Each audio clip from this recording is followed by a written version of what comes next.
Entre otros problemas que había habido con las concesiones estaban exgobernadores, políticos y demás. ¿Usted nos puede ya detallar quiénes son los que todavía tenemos ese tipo de conflicto? Sí. ¿Lo traen ahora o lo quieren presentar después? Lo presentamos después, pero sí, ya se quitaron muchísimos. Y si no los quieren entregar, pues, como en el caso de Chihuahua, que se recuperó ya todo. Se ampararon, se hizo el proceso. ¿Por qué no platicas? Miren, es un tema muy relevante porque durante el periodo neoliberal y bajo bajo el amparo del poder económico y del poder político, se realizaron toda una serie de abusos en donde quienes administraban el agua y con redes de amigos, yo diría que redes de corrupción, se otorgaron títulos de concesión que fueron acaparando el agua en distintas regiones del país. En esta revisión que hemos realizado ya de prácticamente, estamos en el 95% de la revisión de estos títulos, hemos detectado algunos pues que son muy emblemáticos. Este es el caso de Chihuahua, del exgobernador Duarte, quien durante su periodo de gobierno se mandó a construir una presa al interior de un rancho de más de 600 hectáreas que provocó un acaparamiento en toda la región y que no permitió que muchos pequeños productores pudieran utilizar esa agua prácticamente para sobrevivir. Tenemos casos que hemos detectado en donde eso ya se recuperó, esa agua, se llevó a cabo una acción administrativa, la presa se derribó, se derribaron además 5 represas y eso ha permitido que los productores que se encuentran aguas abajo puedan aprovechar esa agua tanto para el consumo humano como para el uso agrícola. Y en este mismo sentido hemos detectado ya una serie de aprovechamientos pues que son ilegales, muchos que de facto están funcionando y que por ejemplo reparten agua en pipas, incluso las anuncian en redes sociales a través de Facebook, a través de Instagram, en donde se ofrecen servicios de aguas de 5,000, 10,000, 6,000 litros y estas visitas a las que se refería la presidenta nos han servido para que podamos poner en orden esas concesiones y poderlas clausurar, porque en este gobierno lo que hemos determinado es que lo que no vamos a permitir es que el agua sea un negocio. Mientras haya gente que está careciendo de este vital líquido, es importante señalar el número. Nosotros hasta el día de hoy llevamos ya más de 4,000 verificaciones. Una gran cantidad de estas verificaciones están terminando en sanciones que son clausuras, y no solamente clausuras, estamos también incautando los equipos con los que se llevan a cabo estos procedimientos a través de un proceso jurídico que se lleva con denuncias que se llevan ante la Fiscalía, y también estamos retirando la infraestructura que se tiene, como fue el caso de la presa del gobernador Duarte, que se mostró aquí en este mismo espacio, y lo vamos a seguir haciendo. Si nos lo permite, Presidenta, en una siguiente visita vamos a presentar cuáles son los casos más emblemáticos y cuánto ha representado en la recuperación de volumen. Gracias. Quisiera preguntarle directo, a propósito de las lluvias, estaban hablando hace ratito que con el colector de charcos se han evitado inundaciones y demás, sin embargo, pues ahora vemos que hay un problema muy grande que se ha vivido también en la zona metropolitana. ¿Qué se está haciendo al respecto? Miren, nosotros estamos realizando en conjunto con la Ciudad de México y con el Estado de México, estamos impulsando un proyecto sobre todo para la zona oriente que tiene 3 objetivos fundamentales. Por un lado, mejorar las condiciones de abasto de agua potable. Por otro lado, llevar a cabo acciones de saneamiento que nos lleven a la limpieza sobre todo de los ríos. Y un elemento muy importante es el que tiene que ver con obras para prevenir inundaciones. Entre estas obras se encuentra el desasolve de ríos, que Dicho sea de paso, hubo un esfuerzo muy importante en este periodo.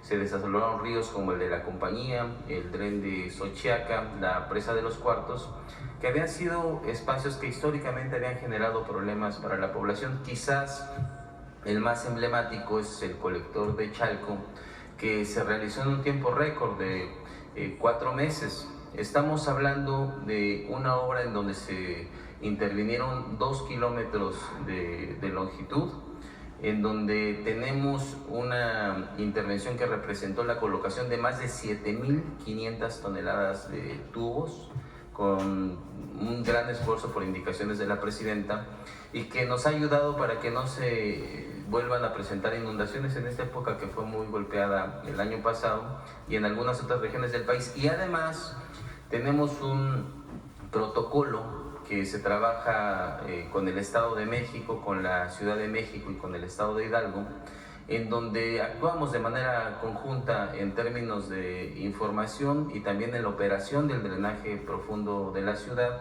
que nos ayuda a atender estas condiciones de emergencia. ¿Qué vamos a hacer el siguiente año? Vamos a continuar con este programa que iniciamos en 2024. Hoy representa alrededor de 140 acciones. Tiene una inversión de 2.482 millones que se están haciendo de manera conjunta, y además se ha contemplado ya una planeación en la que estamos detectando cuáles son esos puntos más urgentes que se tienen que atender, por ejemplo, para para construir o rehabilitar cárcamos de bombeo, sustituir redes de drenaje que ya se encuentran en deterioro porque han tenido muchos años de funcionamiento, y vamos a actuar de manera puntual en los más urgentes, pero vamos a atender además también algunos de carácter preventivo. Entonces estamos avanzando muy bien en este proyecto. Gracias. Quería preguntarle por otro lado sobre la reunión de ayer, los acuerdos, ¿en qué consisten los acuerdos alcanzados con Estados Unidos? Sí, este programa que acordamos tiene que ver con colaboración en distintas áreas y coordinación. Quizá la mejor palabra es la coordinación. Por ejemplo,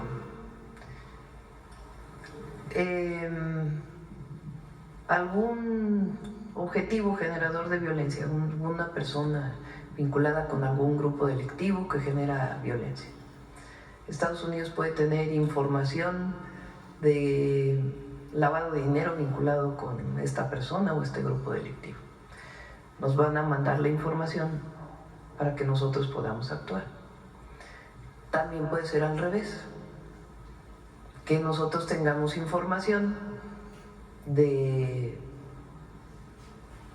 qué pasa con la droga después de cruzar la frontera.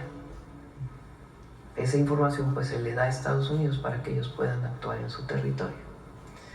¿Qué otros temas? Capacitación. Estados Unidos puede capacitar a alguna de las Fuerzas Armadas en algún tema, y ellos también van a venirse a capacitar, por ejemplo, en el plan N3, que lo tiene muy desarrollado la Sedena, o la Defensa, o el plan Marina, que tiene desarrollado la Marina, y que ellos no tienen estas capacitaciones. Temas de operaciones espejo en la frontera, por ejemplo, información que se sepa de tráfico de armas que va a venir de Estados Unidos a México.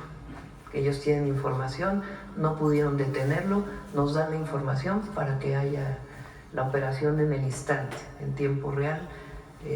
O sea, se pasa información de manera directa, no un grupo de trabajo con alguna investigación, sino el Comando Norte le puede dar información a Defensa para decir: sabemos de un cargamento de armas que no pudo ser detenido aquí, va para allá, y entonces se hace una operación de este lado. Esos son el tipo de acuerdos que tomamos o que están en este programa de trabajo.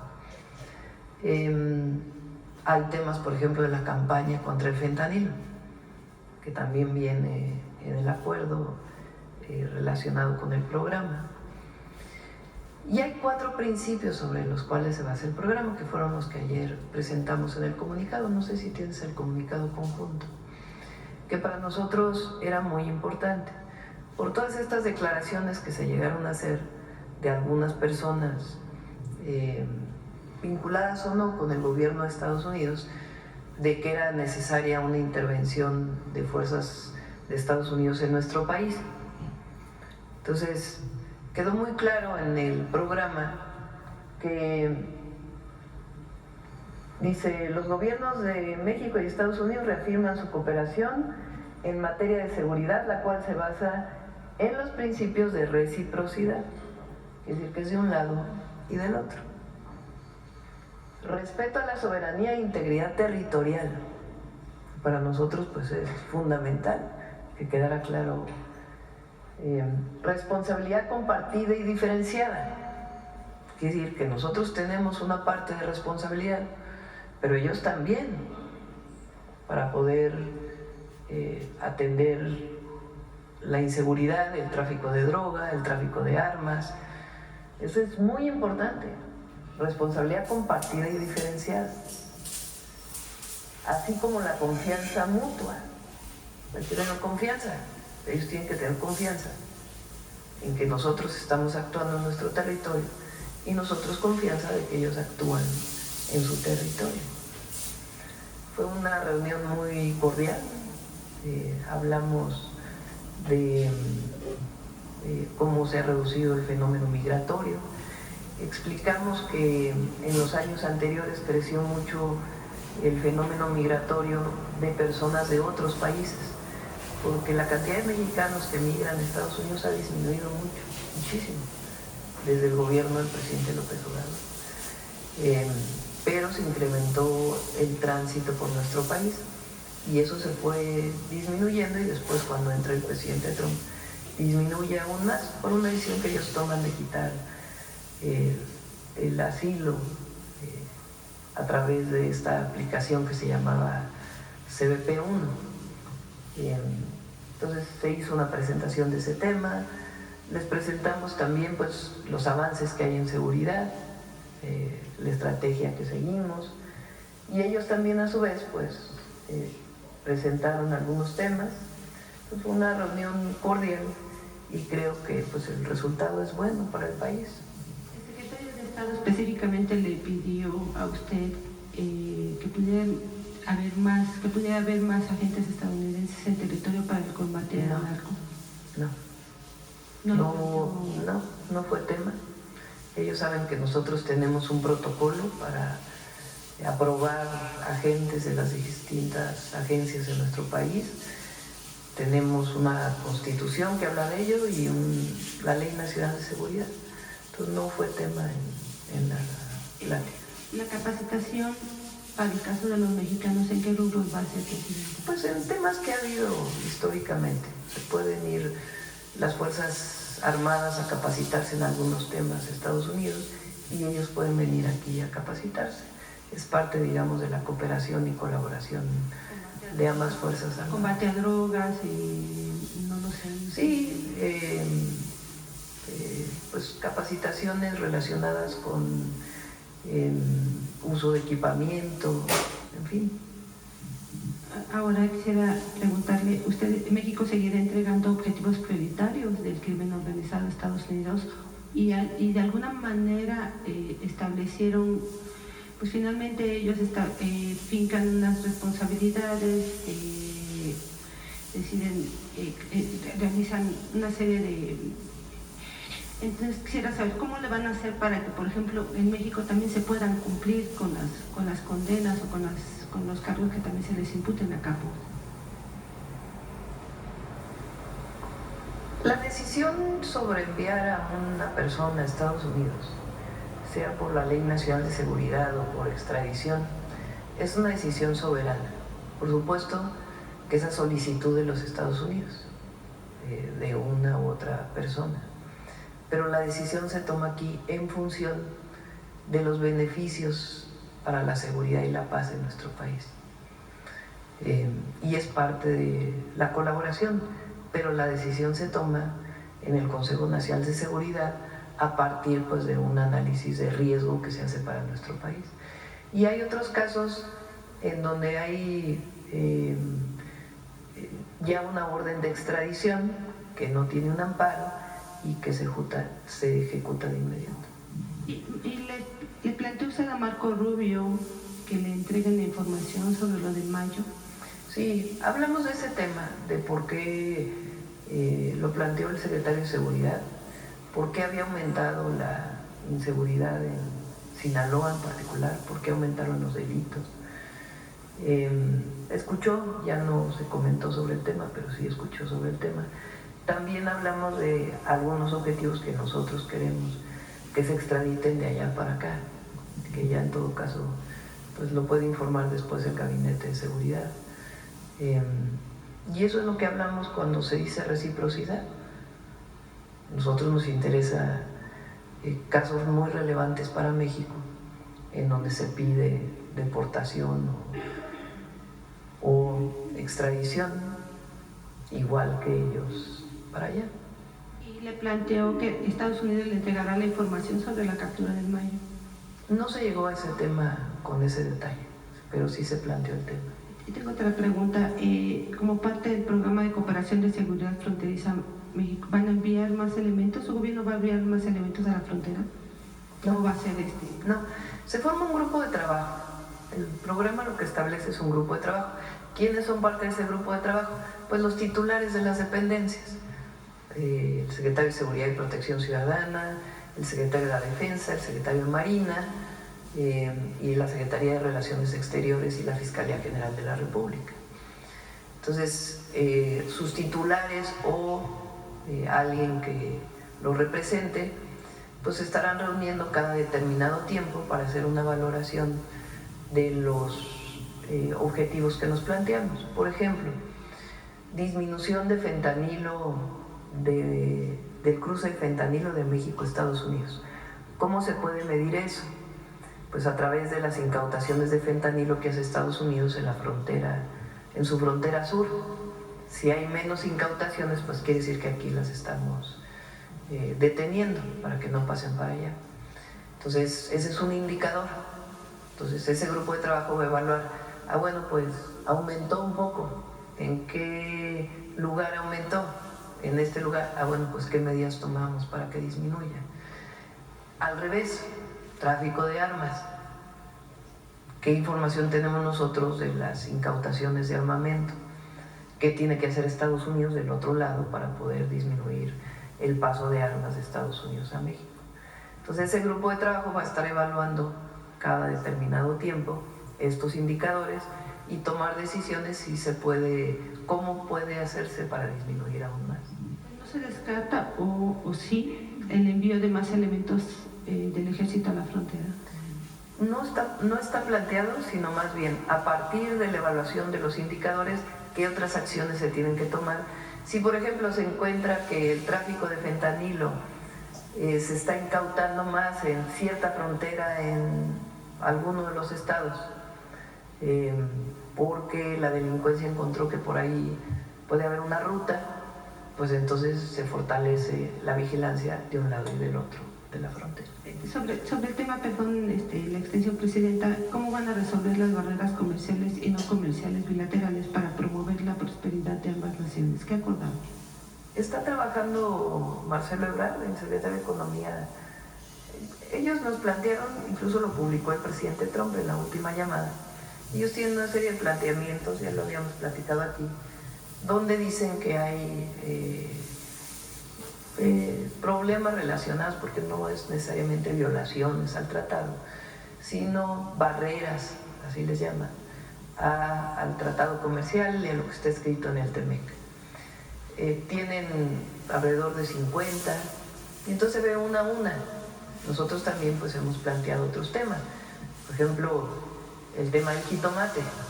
Pues también el jitomate pues es un tema que está, esta medida que tomaron de poner aranceles al jitomate, pues no tienen que ver nada con el tratado comercial, ¿verdad? Pues nosotros también lo ponemos sobre la mesa.